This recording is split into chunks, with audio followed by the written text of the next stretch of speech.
Shalom, salam berkat dari kami untuk pendengar sekalian. Saat ini pendengar akan diberkati dengan program Hari Ini Harinya Tuhan bagian yang ke-8. Sebuah program rohani tentang doktrin Alkitab yang menolong kita untuk semakin tertanam dalam kebenaran firman dan bertumbuh dalam kemuliaan. Bersama hambanya, Pendeta Gilbert Lumendo, STH. Banyak orang merasa doktrin Alkitab sebagai sesuatu yang membingungkan. Tetapi tahukah saudara bahwa doktrin Alkitab intinya adalah memahami Alkitab dengan benar, dengan pemahaman yang sistematis, sehingga kita terus dapat tertanam di dalam kebenaran firman, sehingga kita terus bertumbuh di dalam kemuliaan Allah. Buka hati saudara sekalian untuk menerima berkat-berkat firman-Nya hari ini. Allah kita bukan hanya sekedar Allah yang baik, namun Dia juga Allah yang sabar dan mempersiapkan yang saya sebut Plan B, atau yang saya sebut He is a second chance God. Dia adalah Allah yang memberi kesempatan kedua. Kalaupun kita gagal, kalaupun kita berbuat yang tidak seperti yang Dia harapkan, bukan berarti bahwa tidak ada harapan lagi buat kita, tapi Dia sudah menyiapkan Plan B. Lalu kalau kita gagal dengan Plan B-nya Allah, maka Dia sudah siap dengan Plan C-nya, rencana kedua, rencana ketiga, sehingga kegagalan kita bukan akhir dari rencana Allah. Ada banyak orang yang kalau dia sudah gagal, dia pikir sudahlah, percuma saya melayani Tuhan. Itu sebabnya Petrus ketika gagal, maka apa yang terjadi? Dia sudah menyangkal Yesus 3 kali. Lalu dia pergi kembali ke Danau Tiberias, dan ketika dia bersama dengan murid-murid yang lain, inilah kalimatnya, aku akan kembali menangkap ikan. Dengan lain kata, dia sudah berpikir bahwa wah, orang seperti saya ini udah gak mungkin layak lah. Orang seperti saya ini gak mungkin dipakai Tuhan lah. Orang seperti saya ini udah gak mungkin bisa lah melayani Tuhan, karena sudah cacat, saya sudah gagal, saya sudah menyangkal Yesus. Gak mungkin bisa lah Tuhan berbuat sesuatu lagi buat saya. Tetapi apa yang terjadi? Tuhan punya plan B-nya. Meskipun Petrus gagal, tapi Tuhan tidak pernah gagal. Sehingga apa yang terjadi? Ketika dia sudah kembali tangkap ikan, kembali dia jumpai dia gak dapat apa-apa. Tetapi Yesus datang dan berkata, adakah barang lauk di antara kamu? Ketika murid-murid berkata tidak ada, maka Petrus berkata, Guru, tidak ada apa-apa pada kami.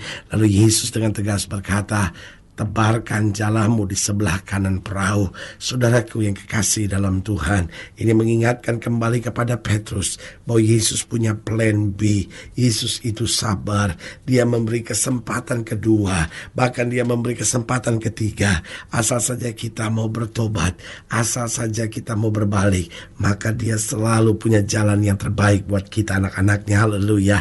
Selamat datang dalam program kita hari ini, Harinya Tuhan, sebuah program rohani yang kembali mengingatkan kepada kita betapa pentingnya kita menjadikan firman Tuhan sebagai dasar keseharian hidup kita. Karena selama kita jadikan firman Tuhan sebagai dasar keseharian hidup kita, langkah-langkah ke depan kita penuh dengan kepastian, kemenangan, berkat, mujizat, dan perkara-perkara besar. Haleluya. Dan dalam program ini kita sedang bicara tentang second chance. Manusia itu, kata pepatah bilang, sekali kita lancung ke ujian, seumur hidup orang tidak percaya. Itulah manusia. Manusia biasanya satu kali kita gagal, satu kali kita salah, maka seumur hidup kesalahan kita akan diingat. Tetapi Alkitab dengan tegas berkata, aku tidak akan mengingat-ingat kesalahan dan dosamu. Berarti dia mau memberi kesempatan buat kita. Dia punya plan B, dia punya plan C, dia punya rencana-rencana ke depan buat kita. Meskipun kita gagal, tetapi dia Allah yang tidak pernah gagal. Haleluya. Nah, saudara yang kasih dalam Tuhan, dalam pembahasan kita tentang second chance atau kesempatan kedua ini, kita mau sama-sama belajar dari Yunus pasal 3. Yunus pasal 3 ayat yang pertama sampai ayat yang ketiga. Nah, kalau saya ikuti program ini, sebelum-belumnya kita sudah bicara tentang ketidaktaatan Yunus. Sampai kemudian Tuhan mengirim ikan dan membiarkan Yunus ada dalam perut ikan. Dikatakan demikian, Yunus pasal 3 ayat 1-3. Datanglah firman Tuhan kepada Yunus untuk kedua kalinya. Berarti seorang yang sudah gagal, seorang yang sudah mengecewakan Tuhan, tetapi datanglah firman Tuhan kepada Yunus ini untuk kedua kalinya demikian.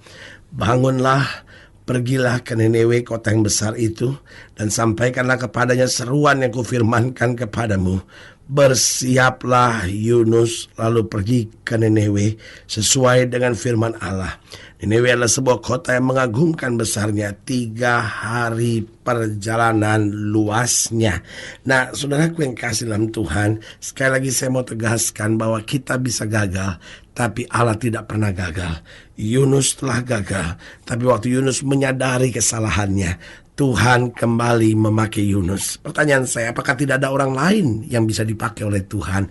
Ada yang bisa dipakai oleh Tuhan, tetapi Allah memilih untuk memberi kesempatan kedua kali kepada Yunus, sehingga Yunus tetap masuk dalam rencana Allah, bahwa meskipun dia gagal, tapi Allah tidak pernah gagal. Dari sini kita bisa belajar beberapa hal yang menarik. Yang pertama, ia memberi kesempatan kedua karena ia ingat keterbatasan kita. Bukan berarti kita bisa seenaknya, bukan berarti kita berkata, wah berarti kita enak dong bisa berbuat dosa, kan Tuhan kan memberi kesempatan kedua. Loh, tapi kan dosa kan tidak enak, dosa kan menghancurkan kita, dosa kan membuat kita sengsara, dosa kan membuat hidup kita penuh dengan stres, tertekan, rasa malu dan lain-lain, ya kan. Nah, justru karena Tuhan mengerti semuanya itu, bahwa dosa selalu berakibat kepahitan, maka dia memberi kesempatan kedua buat kita. Kenapa? Ia ingat keterbatasan kita, ia ingat kekurangan kita. Nah, kalau kita mempermainkan Tuhan, gak ada kesempatan kedua. Tapi kalau kita jatuh, kita gagal, Tuhan akan memberi kesempatan kedua buat kita, untuk memulihkan kita, mengangkat kita. Sehingga saudara yang mungkin pernah berkata, ya pendeta, saya pernah aborsi. Atau saudara yang berkata, pendeta, saya pernah jadi pengedar drugs. Saudara yang mungkin pernah berkata, pendeta, saya pernah lakukan hubungan seks sebelum nikah. Atau mungkin saudara yang berkata, aduh pendeta, masa lalu saya pada lalu itu gelap sekali. Saya mau beritahu, kau gak pernah perlu kecil hati. Mungkin saudara seorang narapidana yang baru keluar dari penjara, saudara gak perlu kecil hati. Saudara mungkin gak ada orang yang percaya sama saudara, mungkin gak ada orang yang menghargai saudara, semua orang meremehkan saudara. Sebagai hamba Allah, saya hanya mau ingatkan buat saudara, kita masih punya Tuhan kan. Dia memberi kesempatan kedua buat kita. Persoalannya sekarang, maukah kita bangkit? Maukah kita mengimani janji Tuhan? Maukah kita bilang, Tuhan, saya tidak mau menangisi terus kegagalan saya mau bangkit dan saya tahu Tuhan akan memulihkan saya. Ia memberi kesempatan kedua karena ia ingat keterbatasan kita. Yang kedua saya pelajari, ia memberi kesempatan kedua karena kesabarannya. Dia Allah yang begitu sabar terhadap kita, sehingga dia mau didik kita, dia mau proses kita, dia mau bentuk kita. Waktu kita gagal, dia bukan kecewa, tapi waktu kita gagal, dia kembali menyiapkan rencana yang luar biasa buat hidup kita. Jadi ia memberi kesempatan kedua, bukan supaya kita manja, bukan supaya hidup kita gak karu-karuan, bukan supaya hidup kita seenaknya dalam dosa, tapi karena ia ingat keterbatasan kita. Yang kedua karena kesabarannya. Lalu yang ketiga, ia memberi kesempatan kedua karena rencananya tidak dapat dibatasi oleh kegagalan-kegagalan kita. Oh, kegagalan-kegagalan kita tidak akan pernah membatasi rencana Allah, karena rencana Allah harus terlaksana dalam hidup kita. Dan yang keempat saya pelajari, bahwa ia memberi kesempatan kedua karena ia adalah Allah yang kreatif. Ia turut bekerja untuk mendatangkan kebaikan. Artinya, walaupun kita telah menghancurkan segala rencana Allah, kreativitas Allah tidak pernah berhenti sampai di situ. Allah punya lagi jalan buat kita. Kita gagal lagi, Allah punya lagi jalan. Kita melarikan diri, Allah punya lagi jalan. Dia begitu kreatif. Karena itu saudaraku yang kasih dalam Tuhan, hidup Kristen tidak pernah berada di jalan buntu.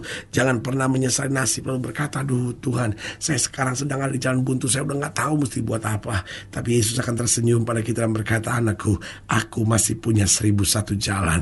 Dia Allah yang super kreatif, sehingga dia akan selalu punya jalan keluar. Dia akan selalu punya berkat. Dia selalu punya cara untuk menolong kita, untuk mengangkat kita dan mengerjakan mujizat buat kita. Hanya beberapa hal penting harus kita sadari. Yang pertama, bahwa meskipun dia adalah Allah yang memberi kesempatan, dia adalah Allah Allah yang memiliki dan mempersiapkan plan B, plan C dalam hidup kita. Tetapi dia tidak dapat dipermainkan. Alkitab dengan tegas berkata, jangan kamu sesat. Allah tidak dapat dipermainkan. Meskipun dia Allah yang sabar, tapi dia bukan Allah yang bisa kita perlakukan seenaknya. Artinya Tuhan tahu persis kapan saya jatuh.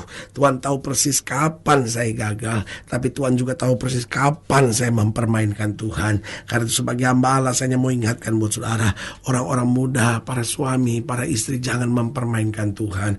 Kalaupun kau gagal, ayo bangkit. Tapi jangan mempermainkan Tuhan. Karena waktu engkau mempermainkan Tuhan, engkau berhadapan dengan murka Allah. Yang pertama, hal yang harus kita sadari, bahwa dia adalah Allah yang mempersiapkan plan B. Dia adalah Allah yang memberi kesempatan kedua buat kita. Berarti yang pertama, kita tidak dapat mempermainkannya. Yang kedua, beberapa hal yang harus kita sadari, bahwa sambil ia beri kesempatan, ia juga mendidik. Jadi bukan berarti kalau dia memberi kesempatan lalu gak akan ada masalah dalam hidup kita. Lalu di dalam kesempatan yang dia berikan juga dia sedang mendidik kita. Coba lihat Yunus gagal, tapi dia harus melewati saat yang sangat menyakitkan. Dia harus ada di dalam perut ikan. Karena itu saudaraku, jangan karena berpikir Allah mempersiapkan plan B, saya bisa seenaknya dalam hidup saya. Tidak. Karena apa yang harus kita lewati untuk harga dari kegagalan kita itu sakit biasanya.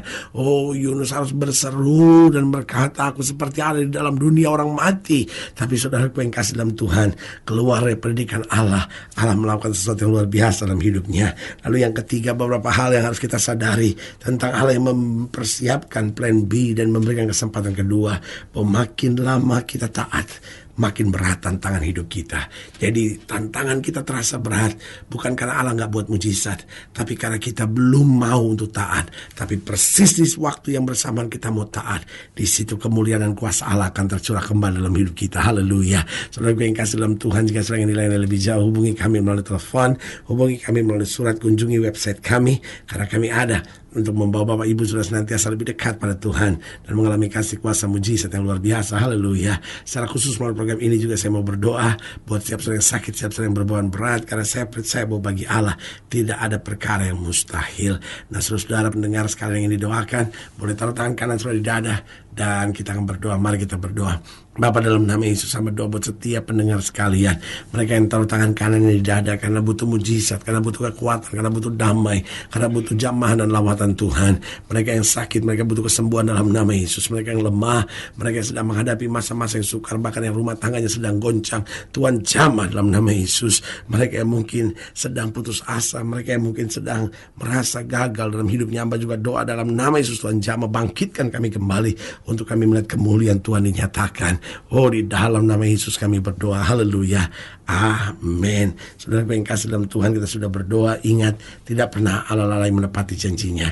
Inilah saatnya buat kita untuk bangkit, bersemangat, bersuka cita dalam menghadapi segala perkara. Karena kita tahu Yesus hidup, Yesus berkuasa, dan selalu menyediakan yang terbaik buat anak-anaknya.